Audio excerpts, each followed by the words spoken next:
All right, everyone. So we're moving into the final segment of our day here, and we're going to have our cannabis industry panel. So I'm going to get started by first introducing our moderator, and then give some brief introduction to our panelists. Let's see, do we have all of our panelists? And Angelo is going to join us too. Come on over, Angelo. All right. Angelo, woo! All right.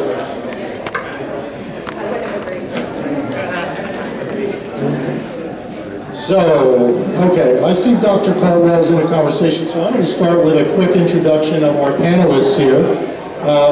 Starting down at the end here, we have Blythe Hustis. Blythe is the president and director of retail operations at Beyond Hello Dispensary in the greater Philadelphia area. And then we have Erica Pukac. Erica is the regional manager for CannaCare Docs, an organization focused on patient registration, certification, and resources in the medical marketplace. And then we have Chris Visco. Chris is president and COO of Terra Vita Holistic Centers, the leading distributor of medical marijuana in PA through their 3 dispensaries. And then we have Jordan Brown, regional operations manager for Herbology dispensary in the greater Philadelphia area. And then last but not least, Angelo Gabrielle, our account executive for Cresco Yeltra, a company providing grower processor services as well as dispensaries in PA. And today we are honored to have moderating our panel, Dr. Leon Caldwell. Dr. Caldwell is a nationally recognized scholar activist with over 20 years experience in community organizing, education, philanthropy, public health, and population health interventions.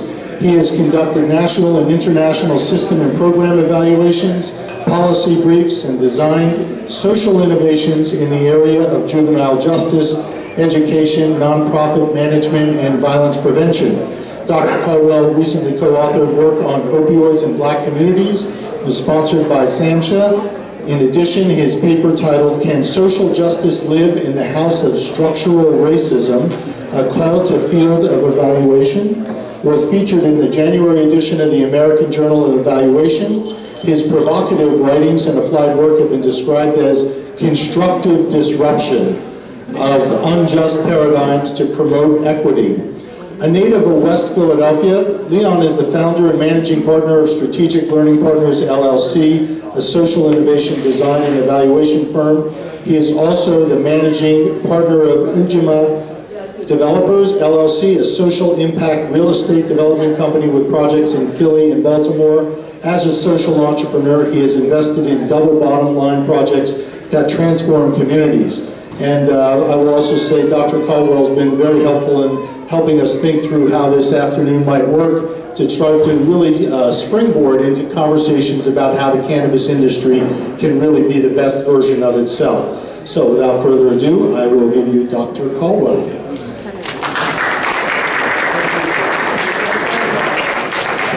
Good afternoon. Good afternoon. So that introduction was probably longer than the actual panel is going to be. Apologize for that.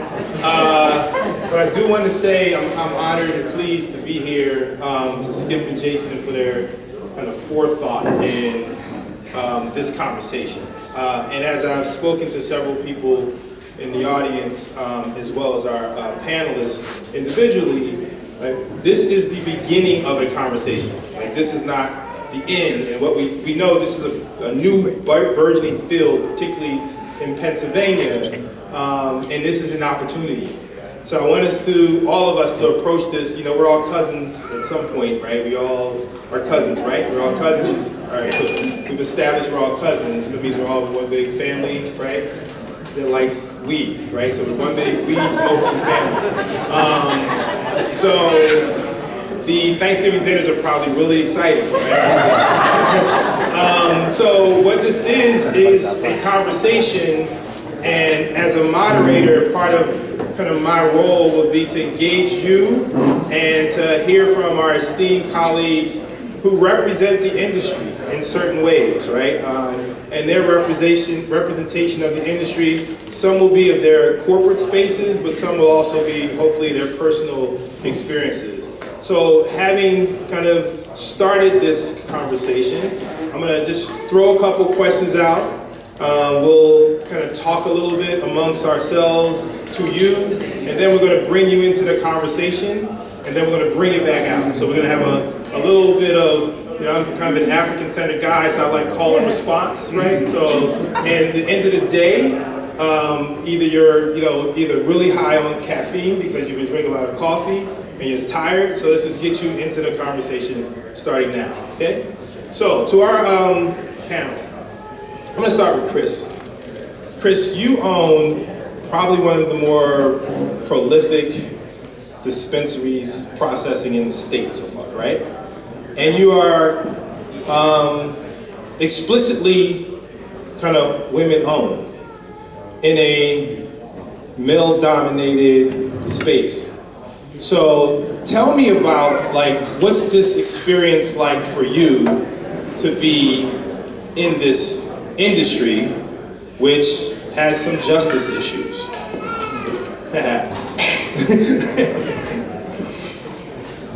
So it's not that dissimilar than a lot of other industries. I mean, we live in a male-dominated world. I mean, we're kidding ourselves if we believe otherwise. The cannabis space has been really interesting. I have no filter, so I'm just gonna tell you how it is. It is white, rich, male-dominated, period, end of story. You can look around at everybody in this room. One of the challenges, I believe, is that we don't have enough diversity. We don't have enough women. I proudly say that we're the only women-owned medical marijuana organization in the state of Pennsylvania, because when we were scored, diversity, thank you.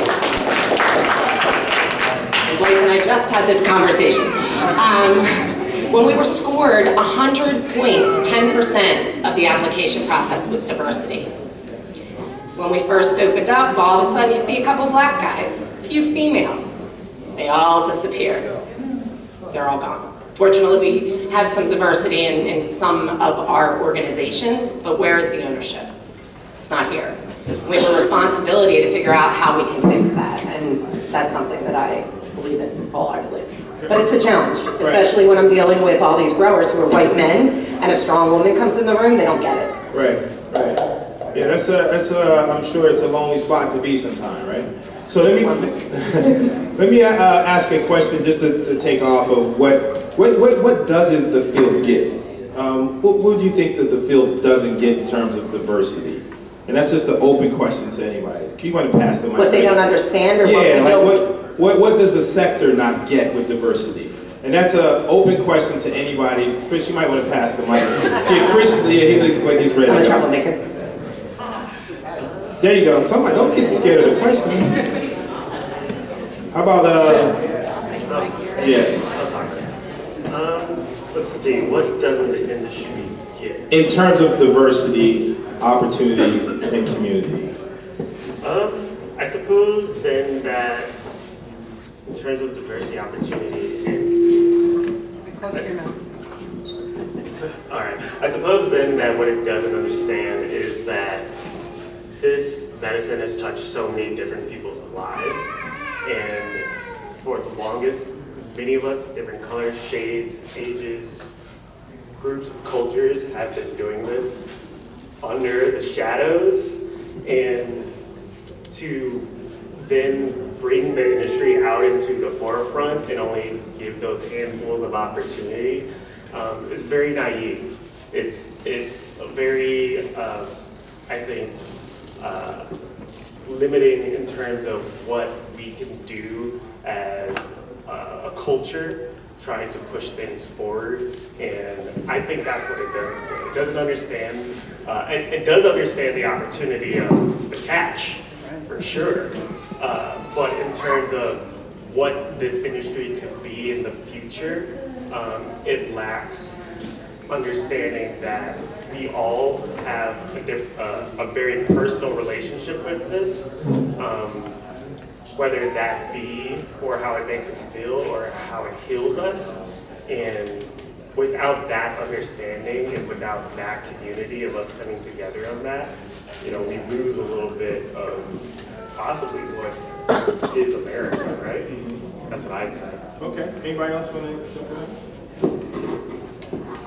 Uh-oh, how are you? I just popped up. Sorry, Sheena was a late comer. Yes, I'm a late comer. I had a bit of a medical emergency with my baby this morning, so I'm a little behind schedule, so I apologize. But I am Sheena Roberson, and I am the founder of Cannabis Noir, and it is a platform dedicated to creating a more inclusive cannabis industry and community. So we are working diligently to get people registered, educated, trained, and give them opportunities within the cannabis space.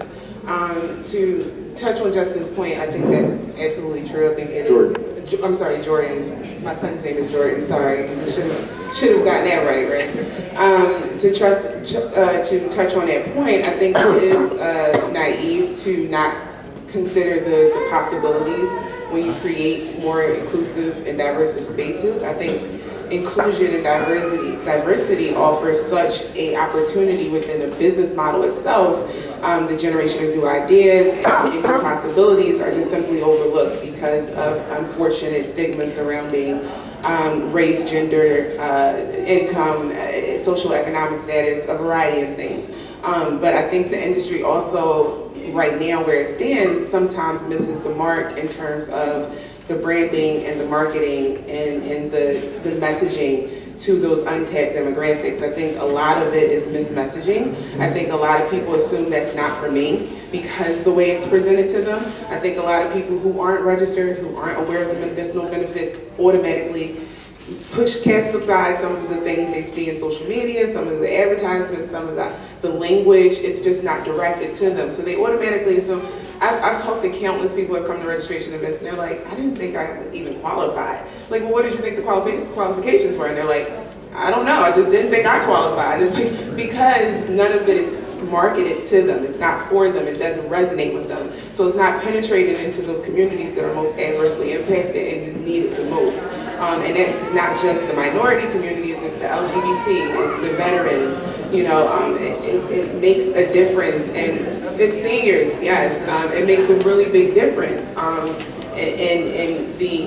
in how you're marketing to people and the messaging you're using. It does, I love that everybody is adamant about creating inclusive spaces, but those are the small things that we can actively do now to kind of help make sure that those things are moving along the way we would like to see them. Right. So it's a good response. Because one of the things that you mentioned is so there's opportunity. There's a marketing play that needs to happen, right? More culturally consistent or whatever marketing. So, but if you are a dispensary, and I'm going to go to Black and ask this question. If you are a dispensary, what is the opportunity for a dispensary to actually take some of what Sheena's saying and take what Chris is saying and put it in play? Like, what's the solutions to some of this?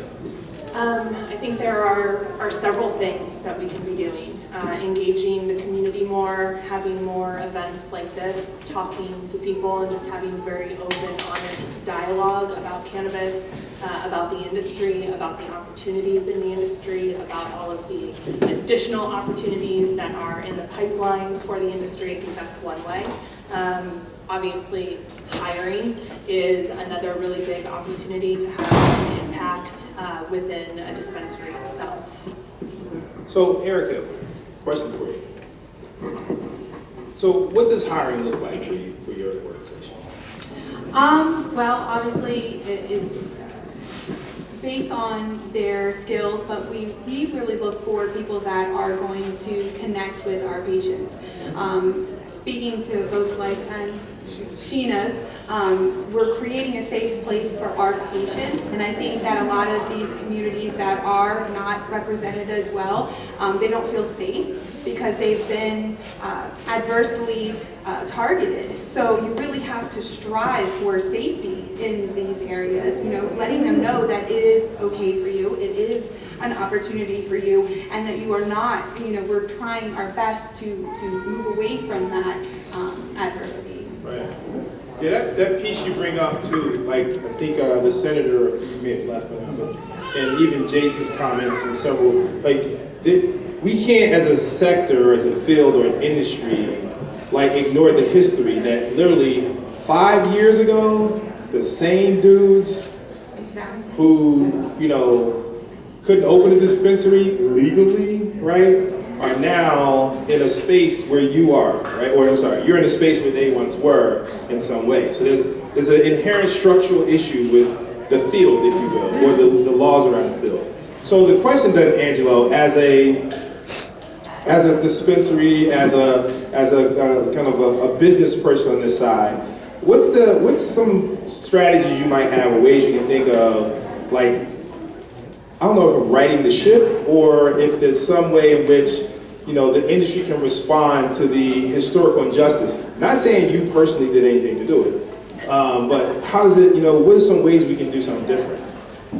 Right, so I think it's all about, you know, perception's reality out there. You know, perception of everything now is, as everyone on the panel said, is one way. And it's all about, you know, changing that thought process. And, you know, working for a grower processor, you know, one of 7 or 8 I think we have in the state now, I think it's important that it works from the top down level. Not that we're any important than any other business in the state, but just to kind of create that awareness that this industry needs to be all-inclusive is really important. So, I mean, specifically things that I would do. I mean, I'm low man in the totem pole at Cresco Yelcher, so for me to... Right, I know. Thanks, Jason. You know, if I was to make a suggestion, and I'm, you know, I grew up in Northeast Philadelphia, and, you know, I didn't look like all the other friends I went to school with. You know, even though my skin isn't that dark, I still got, you know, bullied, being called, you know, coffee eyes, and, you know, why are you different than some of us? Yeah, it was actually a tease. So, you know, I don't pretend to know the struggle ultimately, but I do understand that, you know, for this to really work out well from the successful standpoint, everyone needs to be inclusive. And, right. You know, I think a lot of that has to do with hiring. Right, all right. So, Chris, like you were going to say something, you just had to take a breath. I'm watching you, Chris. No, you know, She's a great one of the things that we need to be doing is being in the communicating and educating. We all agree on that. But everybody needs to come out of their comfort level. And no offense, but we're sitting in Media, Pennsylvania. I mean, honestly, I try to be in Germantown. I try to be in North Philly. Like, we need to set the example and go into communities. I, for one, had one of the craziest experiences going into Mount Airy. And I made a lot of mistakes. And I can look back and reflect on that. But the lesson I learned was that there are cultural issues and there are neighborhoods where they have just been so disadvantaged in our law enforcement and our legal system. African American men are 5 times more likely to be arrested for a small marijuana crime than any white people. So you look at these communities, they were selling joints, a joint, a dime bag, and now have a record. I can't hire them. So I'm looking for diversity, and that's not just African Americans, but there's a much higher portion of that population that has been, I have no words to talk about what's going on, but I can't hire them. And also in those communities, especially when you live in the city and you have an older population, this is what happened to me, is all they know is that their kids are getting locked up. All they see are drug deals on the street. When they hear that a white drug dealer is coming into town, who they assume is privileged and rich, they don't want us there. And I don't blame them. So we now have a responsibility to go into communities that are less familiar with this plan and try to educate them on the plan. The other thing we need to do is get these records expunged and, you know, move on. And these are the people we should be hiring. So, good point here, right? And thanks for the applause. Chris was baiting you off of that. What's the partnerships look like, Jordan? Because if the industry is going to actually participate in some of this policy work that needs to happen, like spuds, whatever, how does it actually, what's its role? Like, how do you think it's going to work? And this is going to be a question for everybody. I'm going to start with Jordan. And we're going to try to get some solutions out on the table, because all your cousins think you have a role, right? And now it's just like, well, what is that role? And then how do you actually do it? Absolutely. I'd say the partnership looks more like this, right? Like us showing up into the Kensingtons, the Mount areas, right? Honestly, it's more like coming up with these type of events, these standalone events from these companies that we don't often see made by people like you and within your communities, right? The partnership on our side of things is sending out the people that we hire who are passionate, who are in tune with the culture, and getting them involved with you, getting into your face, because that's the best way that the communication is going to happen. We need to figure out exactly what it is that we as a larger company can do outside of just bringing more people into our company, right? Like education, events, more senior outreach. We've been talking on helping parents with the autism, right? There's a huge gap there. Even bringing different, advocating for different kinds of medicines that are not available here in the state yet, but they're available elsewhere. That's what the partnership looks like, right? Having that conversation, what do you want? What do you need? How can we make that work? So the field can, and we'll pass the mic, so one thing I caught from that was that the field can leverage its resources for advocacy for communities that essentially have been marginalized or disenfranchised over time, right? So just remember that, cousins, there's an advocacy role you play. Okay. I think that on a corporate level, we should be sponsoring legislators with common sense reform in mind. Those that are pushing for expungement and reforming the medical marijuana, recreational or adult use marijuana, we should be at the higher level supporting those people. And then also on a lower level, just ensuring that we are keeping those goals in mind, not just putting dollars behind it, but actually practicing what we preach. Yeah, that's a good one, because lobbying is real, right? Like in any other country around the world, some I've traveled, we call that bribery, but in the U.S. we call it lobbying. So let's just use what we got, you know what I mean? What do you got, Bob? I agree. I think it really is just getting out and talking to the communities, doing more of these events, really understanding that there are opportunities and there are positions that we're looking to fill. To me, it's about having the communication and really having an outlet to have these types of conversations. And I think too, we all at this table can agree it's something that we can do as an industry together to keep each other, open and increasing conversations amongst the industry itself about different efforts we're taking, because somebody might explore an avenue that's been extremely successful for them.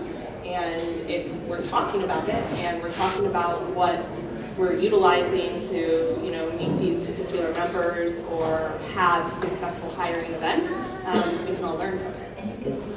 Sheena, you have anything that will open up to our cousins in the audience in the comfortable seats? Okay. Everybody pretty much nailed it. I think a big part of it is definitely the support of the criminal justice reform at a level that just surpasses what some advocates are in the space are doing in the green room space.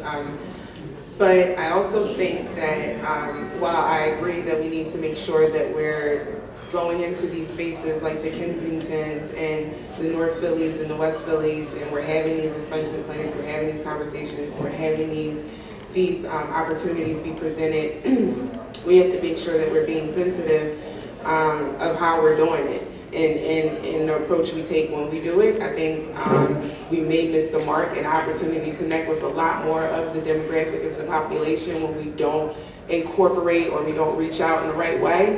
And I think people may be all put or scared or not familiar enough, but that's why it's important. I always encourage, I've had the pleasure of working with all of the dispensaries represented here in one way, shape, or another, and they've all been very supportive of working with the church and having events at St. Matthew's Greater Baptist Church and having a registration event there versus the senator's office, because you're not as apprehensive. It mitigates the tension. You're not, the pastor's there. You feel comfortable. Our English as a second language community who doesn't want to bring any of their documentation with them now feels like this is a safe haven. If nothing else, I know that I'm safe here. I think reaching out to those community leaders, those liaisons, and connecting with them so that you can reprise the approach and make sure that you're optimizing every chance you get to connect with the community is important. Because, if you just come in and throw up a flyer and it's not in the right space, it's not where people go, it's not something that people would recognize as an opportunity, then we miss the opportunity to connect with a whole group of people who desperately need us. Maybe more so than any other demographic. So I think that while those things are important, it's also important to incorporate the community and kind of find effective ways to penetrate through to those spaces that don't often get touched on. And speaking of including the community, I'm gonna just bounce the same question out to everybody. I just had a mental image, right? So remember in the 80s, 90s, there was like the big HIV public health push, right? Remember that? And there was and several churches still have flyers where the pastor would be on the flyer and said, "I just got tested for HIV."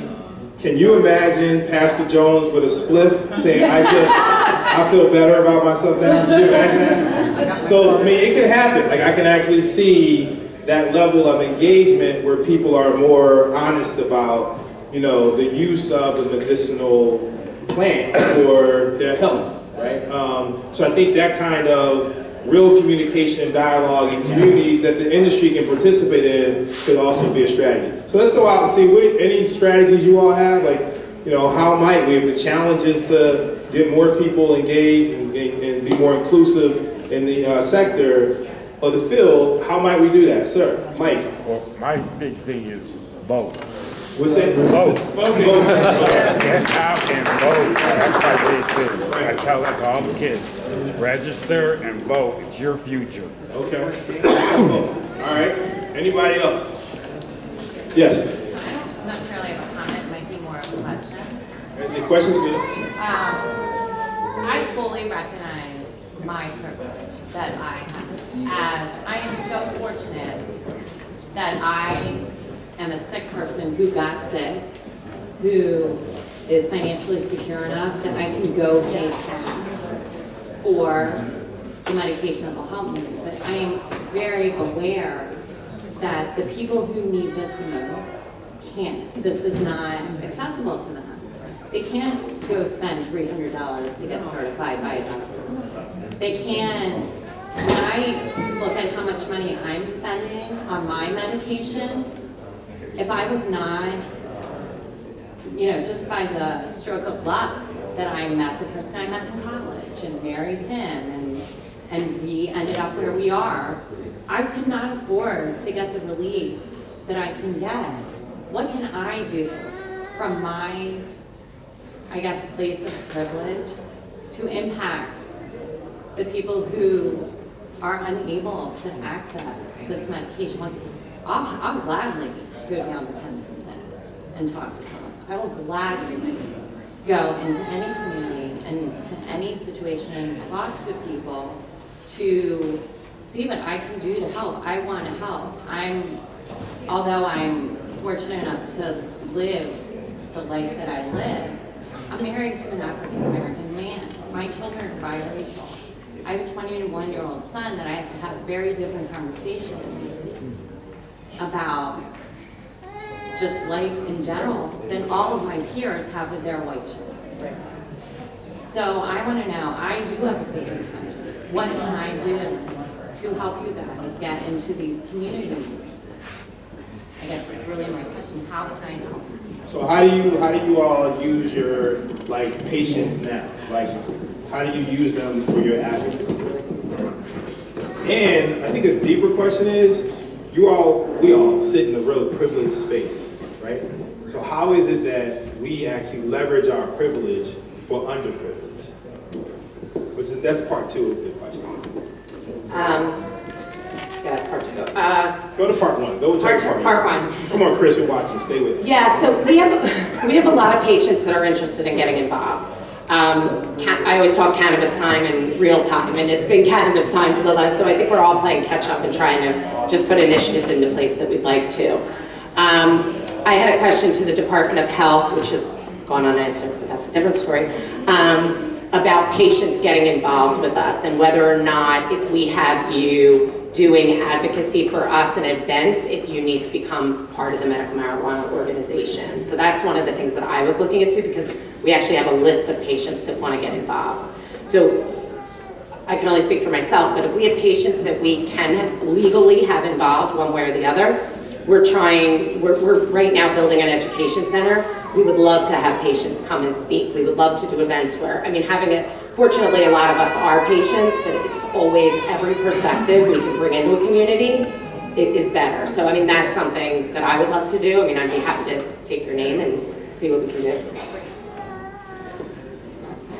I think another opportunity is to become a caregiver and to find those patients who need the help, even if it's just going and delivering meds to them. It's a fantastic opportunity to help those patients who have no way to get to a dispensary or physically can't get to a dispensary. That's one way. And I think it's an opportunity too where hopefully we can start increasing the caregiver numbers that we have. Any patients that we see who are also interested in becoming caregivers, there's definitely an opportunity there. So let me ask you a question. In short of having kind of insurance plans for medical marijuana, right? Do you all subsidize folks, like a certain number of people? Is there like a underprivileged patient care card or something you can do? How does that work? I know that some dispensaries do have those programs in place. Other opportunities are for seniors and veterans. I know our company has a collection that we do charity jars. So we, instead of like any type of tip or anything like that at our facilities, we've got jars where patients can contribute. We typically have those designated to a charity within the community. But something else we've done is collect that money that we will then use for our existing patients that we know are having trouble paying for their meds. So while it's not a huge reach, it does reach some of our patients, and it's one of the ways that we can give back.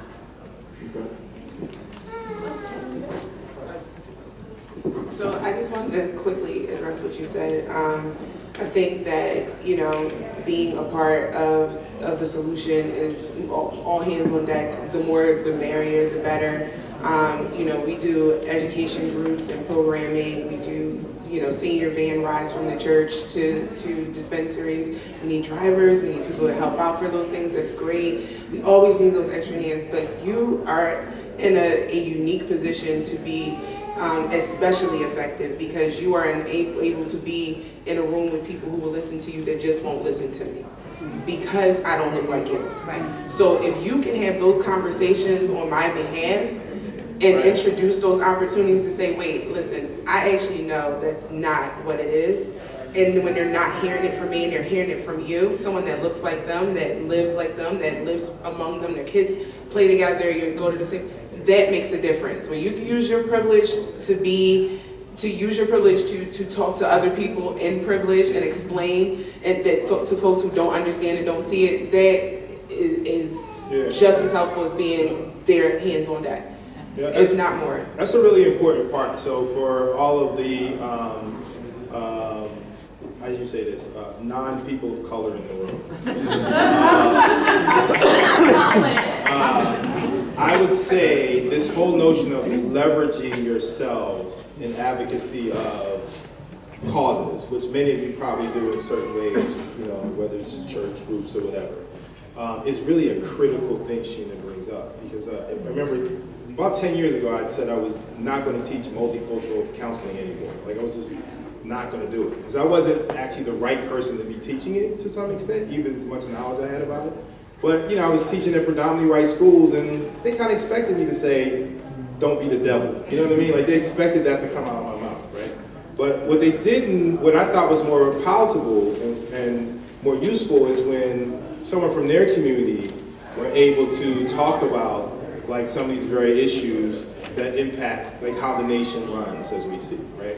So I would implore that our cousins figure out, and I would say don't go it alone, right? Like there's resources in the industry, and maybe part of what we can talk about is how do you get resources, educational resources out to the public so they can use in these various communities that they sit in. Is it something that's organized? Is it ad hoc? How that work? And then for the audience, like how might they get you information is a really important question. So you can be like the best advocate you can be to leverage your privilege.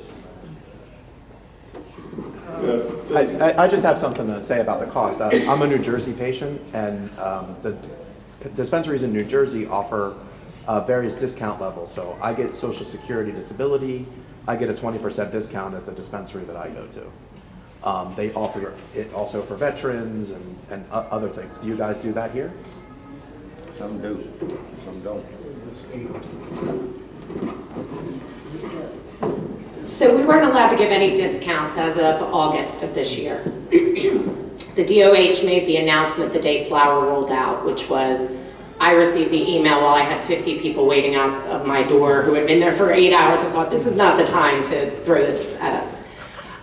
The reality in this industry is that we are taxed at a really, really high rate. I did not do a business plan that included discounts because it was against the law to do. When you run the numbers, and for anybody who's a small business, I can't speak about the big ones, I don't have any money. I borrowed everything. I am millions and millions of dollars in debt. When I run the numbers, I was able to give a veterans discount, which still makes it, I'll still be losing money. But if I gave a discount to everyone who walks in my door, and this is an answer anybody's gonna like, is low income on Social Security, a veteran, or mostly senior citizen, because my average patient's 60 years old. I would close in a year if I started giving out all those discounts at this stage. What we're trying to do is work with our growers to bring down their prices so that we can all kind of roll down together. The problem with that is in Colorado, when the bottom fell out there and they all raced to the bottom, I don't know what percentage are still open from the beginning. But this is a business for us, honestly. So what we need to do is get rid of the taxes that we're under, get money back to our investors, and this is a whole different ballgame. We can lower the prices. The state is supposed to have a subsidy program, but it won't go into effect until they pay off their debt and get tax revenue, and no one's paid any taxes yet.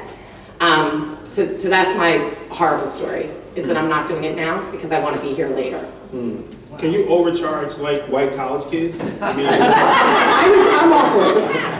They would make up about 0.0001%. Just a thought. But yeah, no, it's a horrible thing. When we couldn't give out veterans discounts, listen, I was screaming from the hills, and the next thing you know, noon on August 1st, people were giving out dollar grants, and I thought, like, is everybody going to go out of business?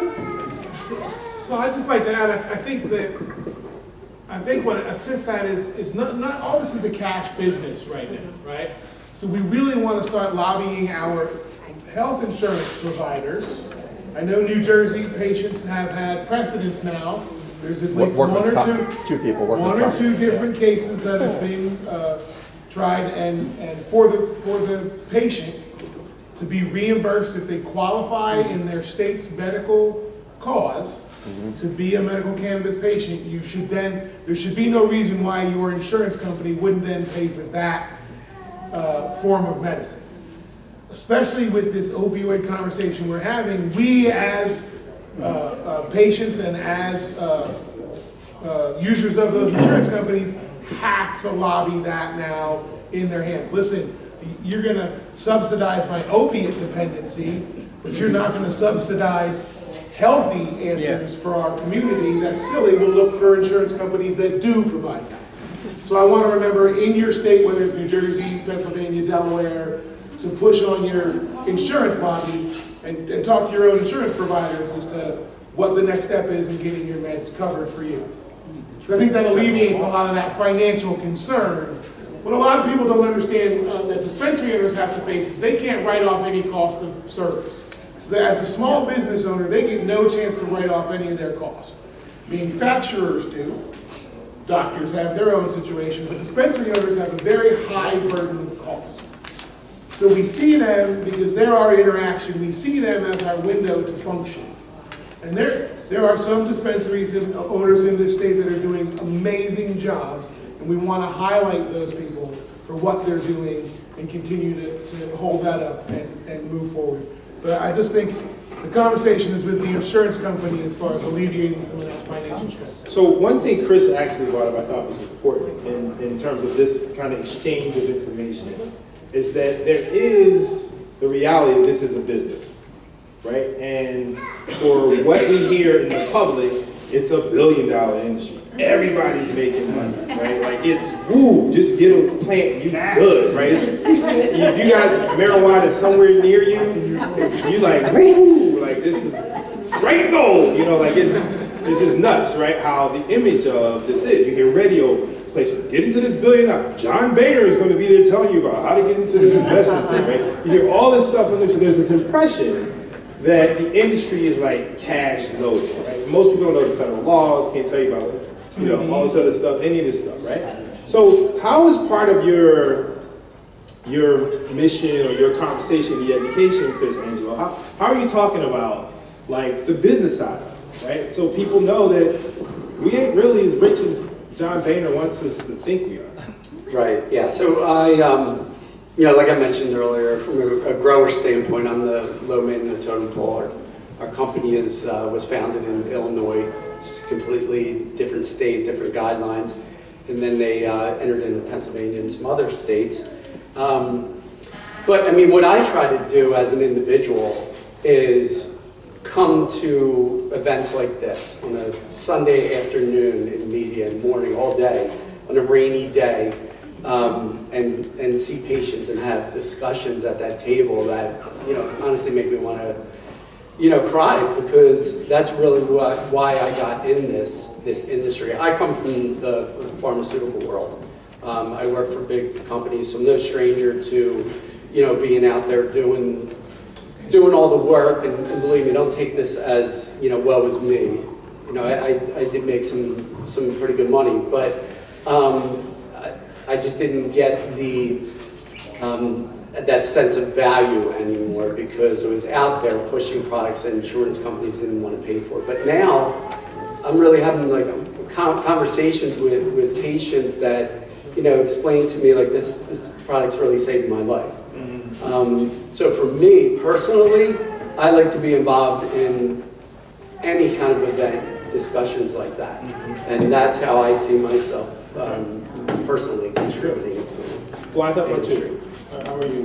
How are you educating people in your dispensary or in the space, the public, about the business side of it, right? Because there's a lot of, you know, false images about what this sector really is, at least financially. I guess that's a tough question for me to answer. Honestly, it's events like this and panels like this where we can start having. I don't think those questions are commonly posed to me by our patients. So I don't really have an opportunity to have those conversations. Right. But while I have the mic, I think it's an opportunity that we all know as an industry collectively, we can work together. There's strength in numbers to try and make some changes within the laws to give us maybe a little relief and opportunity to pass some savings along. Okay. So here's a skip. How much time here? Not much, right? Yeah, just 20 or 30 minutes. Oh, more? Oh, okay. All right, my bad. All right, let me rephrase that. So here's 8 more questions. So tell me about this. If you were to dream, no, that's my last question. Let's do that. So tell me more about this idea of, we talked about patience, right? Angel just brought up this whole idea of patience, right? So in our patient community, we have diversity, right? In our hiring, we don't. Why is it important? Why is it important to have diversity, period? Okay. Actually, Jordan needs the mic.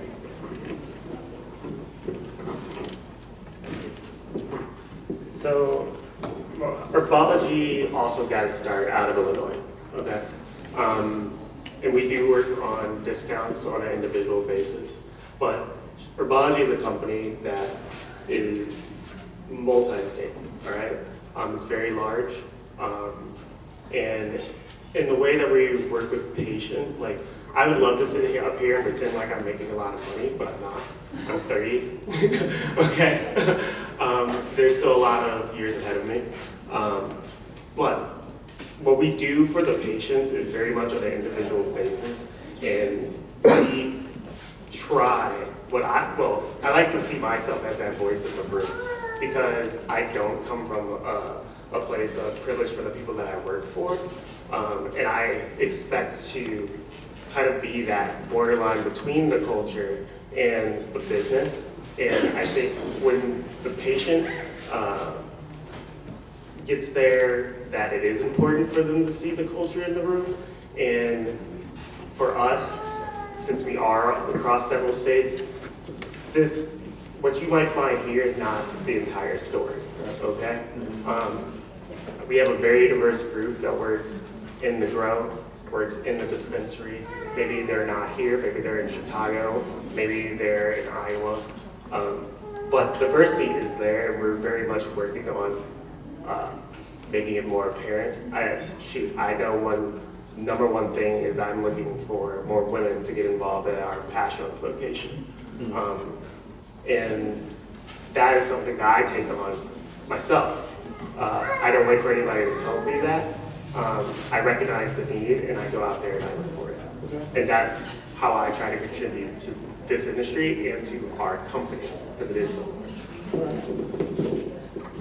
So I would just challenge that we have diversity of patients versus diversity of employees, because I don't think there is as much diversity in our patient population as there should be. I would actually say I probably have a higher percentage of diversity in my staff than I do in my patients. I still have enough diversity that I don't feel that I'm diverse enough. I want my patients to walk through the door and feel represented, and and that's for me, and I say it over and over, that's not just minority, but it's age. So we don't have a lot of age in this industry either, which is quite challenging, and I won't pick on millennials, but it's challenging. And our patients are over 60 years old, so that's diversity too. They don't necessarily want to walk into the same young kids all the time. They're going to look just like we all do and look for someone in our community. That's a community, and they want to come in and feel represented by age as well and feel comfortable. But I think we need to do all of this outreach is in these communities. It's not just for staff, it's also for patient education. All right, very, very good. Eric, you have something to say? Yes, the question was, why is it important to promote diversity both in patient and in dispensaries in our hiring? Well, to build on what Chris was saying earlier about how a black man is 5 times more likely to get arrested for the use of cannabis or possession of cannabis, the rest of that is despite equal use. So I think that that's really important, that we are all using it just as frequently. Right. It's just that this group is getting penalized more often. Right. So there's that. And then it's over policing, not over consumption. Exactly. Right. Exactly. It's the stigma. It's that hyper image. Surveillance too. Yeah, exactly. It's if I was walking down the street with a black man and he was smoking and I was smoking, I guarantee you he's going to get in trouble before I would. Yeah. And I think that that's something that needs to be changed. And then the other question that was asked that I really wanted to highlight is, despite the fact that dispensaries in Pennsylvania are unable to do as much as they want to do, there's companies like Terravita that are giving back to the community in other ways. I can't tell you how many times I've seen them out in the community, feeding the community, volunteering. I mean, those are ways that we are equalizing as well. And she just mentioned a lot of things. Another way is candy care specifically, last year, or actually in 12 days of November, we are trying our best to mitigate the cost by doing things like free veteran certification. So for 12 days in November, all 27 of our offices certified veterans for no cost at all. So that's $200 completely waived, allowing them to use that money at a dispensary on their medicine. The company-wide, we did over 7,000 veterans for free. We also work with community partners. We allow nonprofit organizations a certain amount of free money or evaluations at our offices to help ease that burden. And although we do have to pay, or we're not, we have some type of 280E, or like we're not able to write everything off either because cannot care docs, and it's obvious what we do. So we don't have as many tax write-offs as well. We do try to do that as best as we can. Again, I wanted to, we have an opportunity with a multitude of dispensary owners up here to acknowledge the regional demographic as well, right? Like, we may not see as many people, patients of color, in a mainline facility that we would see in a South Philly facility, or a South Philly facility, or an inner city facility, where I think it then becomes more responsible for that dispensary as a model and for that company to engage that local community that way on a patient. So if you're not open. So we're trying at Soulful, and there are other people that are trying to give this third-party outlet for these companies to engage in those patient demographics in those communities. So, Jason, that leads to a question that in our last few minutes, and then we'll open it up for more audience participation. Can each of you tell me, for your company, because we've all had to write, I mean, in full transparency, I was on a grower processing application in the last round and wrote the social impact part of our application. Now, I have a theory that regardless of what I wrote, they already knew who the damn thing was going to anyway, right? So the question then becomes, you all had to write the same thing, your companies had to write the same thing.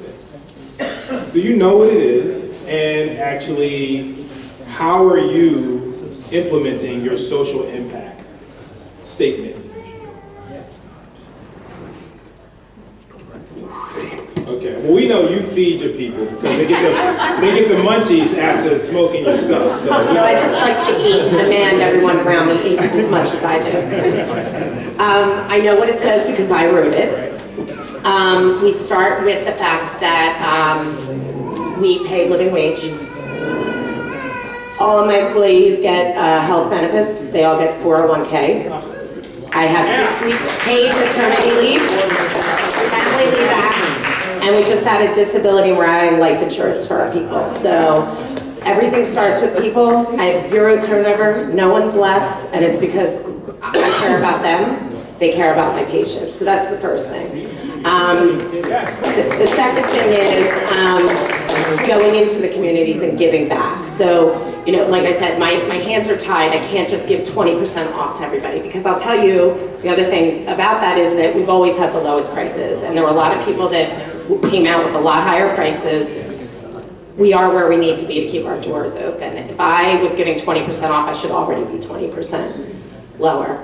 I forget where I was going with that. Oh, but we do have cash flow. We may not be making money, but we have cash flow, and we turn around and we do put that back into the community. So I hold myself accountable to everything I put in there and everything that we're going to continue to do. So there's that, and then the diversity plan, and that was a really good point that Jason made about the fact that in Sellersville it's a lot more challenging for me, because we don't even have an African American population. It's like 0.1% other, so that gets difficult, but we're not accepting that. And there's other communities. People can come from a little further. If you're paying them a living wage, they can figure out a way to commute. So, but we're just driven to do that. Okay. Yeah. Thank you. What are some other companies?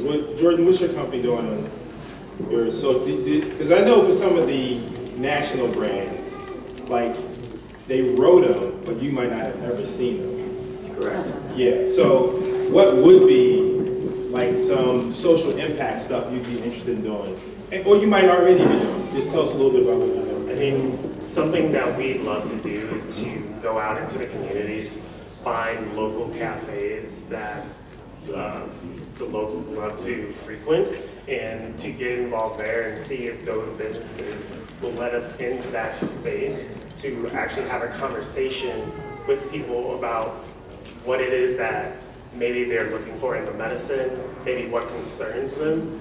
It's a large part of what we do everywhere we go, and that's just starting the conversation, and the social impact of that is really big because we get involved with the locals, and then they become really tuned to recognizing us and what we're about. And I think that's honestly the best way, is for us to be face to face in those very small community spaces.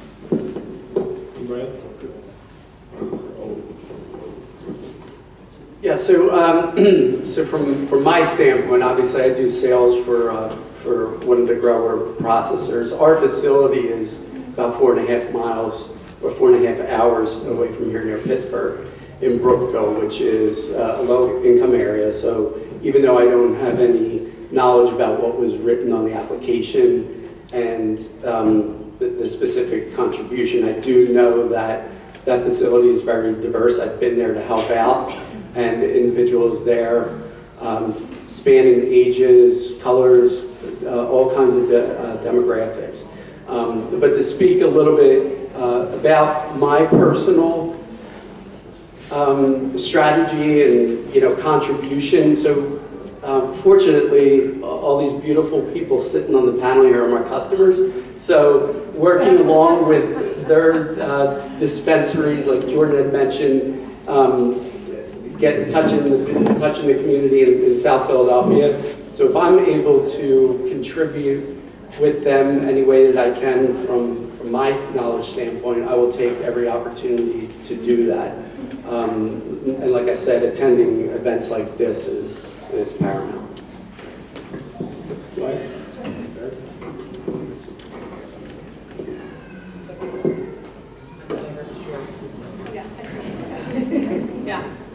So I was not part of writing the initial application. However, I do know what was in our application, and I was part of writing our second applications for phase 2. So I am aware of what our community impact statement says and what our diversity plan is. And as the president, I hold our company responsible and reliable for meeting those expectations. So we have an equal employment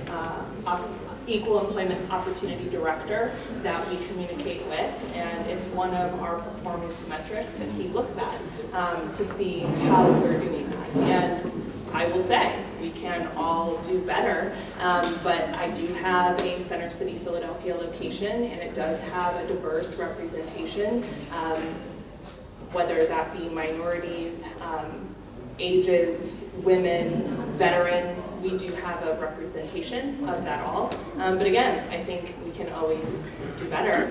As far as the community impact is concerned, we are engaging with our community. We are giving back to our community. We do fundraisers.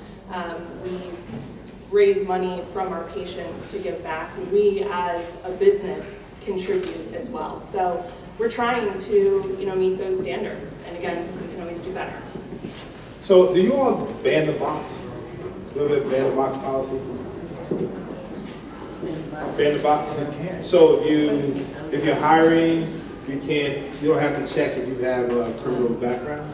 Oh, no, that's why we can't hire you. Right. If you got caught with the joint, I can't hire you. Right, so this is the advocacy of your cousins here, right? Yep. So this is a big issue that we know. Right now, there's all kinds of movements federally on criminal justice reform, right? And if, in fact, the industry, going back to, I think, Erica's point of who you actually back or sponsor, like, so if you sponsored an industry-led ban the box movement to go along with the Attorney General's movements and all the other stuff happening, it probably could happen. I mean, this is a right time for it because of the federal movement on criminal justice reform. Because all you really need is a couple high-profile white people to get arrested, and then everybody's going to start talking about banning the box. It's not just Meek Mills. I'm just telling you, this is what's going to happen. So here's a question or two I have for you. And this, the box is done checking if you had a prior criminal. right. Not having that box. Not even having the box on it, on the application. Exclusionary method. Yeah. I mean, that's what we need, that's, we talk about voting, but Right. it's more than just voting. Yeah. It's getting involved, Yeah. because that's a law. Like, we don't have a choice. They have to go through a background check. So that needs to be changed. Right. Just like banking needs to be changed and taxing needs to be changed. This all trickles down to the patient. Yep. So, I mean, we need to be calling our congressmen and our senators, and, Right. you know, the state of Pennsylvania is grossly red. You know, and so we can all talk to the Daylin Leaches of the world. You're preaching to the choir. Right. We need to be calling the rest of the state in Right. the middle that, you What know, they does call not agree with us. Pennsyltucky. In Pennsylvania. So, but it is, yeah, what I'm saying is that. We have lobbying days in Harrisburg. But you also have, many of your cousins here have cousins from Pennsylvania. So those Thanksgiving, you know, after the edibles, that kind of conversation to have with them about, hey, why don't we make this a little fairer by banning, you know, would you get behind, or we're sponsoring somebody to do X, Y, and Z. Why don't you talk to the council person or state rep down the street that you know, because y'all all go to the same Elks Lodge. Like, there's all kinds of conversations that, I just made a bunch of assumptions that everybody's an Elks, but there's all kinds of conversations that could be happening around this stuff, right? So here's another question I want to, for Jason to put out here. Well, not just for Jason, but for where we go next. So I'd like to kind of add you all to the conversation a little bit. And I counted about 6 or 7 small topics that we could have some conversation about. And more than just conversation, we want to implore you to come up with some suggestions, right? Some ideas, if you will. Now, we may be able to do some of them. We just left with an idea saying how you can advocate for ban the box. But here's, and you can pick whatever topic you want. Find one of your cousins that you haven't talked to in a while. Hopefully not a kissing cousin. And then we're gonna have like 2 minutes to come up with a good suggestion, a good idea. And you all can do that here. So we have criminal justice reform, which we just left. Hiring. One of the questions I have is, and I'm gonna talk about, what's the talent pipeline for the industry across like all of the things, grow processing. One thing I learned last year is the technical aspect of growing and processing. Like the math necessary. Matter of fact, I got a headache listening to how to make edibles earlier because there was a bunch of math in it and I wasn't ready for that. Marketing and communication. Right, I said, ooh, what's that? Marketing and communication. Like I think Sheena mentioned that there is need for more culturally appropriate marketing communication. How would you do that? And I may actually ask the panel, this will be new and different, to release your privilege of sitting at this nice table and join the audience and come up with some of these suggestions as well, right? Is that okay, Chris? Can you do that? I can do it. All right, thank you. What's the collective voice for advocacy, right? Like how do you start organizing the industry? How does that work? And then we talked about leveraging political and local elected officials. Erica talked about that as well. Patient diversity. I think Sheena and Blank talked a little bit about like how you diversify, what are some strategies to diversify the patients. I think Angela may also jump in on that one. And then just the last question around like how do you diversify the talent pipeline in the industry, right? Across all of it, from grow processing to dispensary to ownership, right? Because that's a big thing right now, right? So we'll just take like, we're skipping. Can we got like 5 minutes to do that? 4 or 5 minutes to move people around? Can we do that? We got the next 7 minutes until. All right, so let's just ask people to talk among yourselves to find one of these few topics that resonated with you. Stand up, stretch a little bit if you can, and talk to each other. How about that? That's fun. Yeah,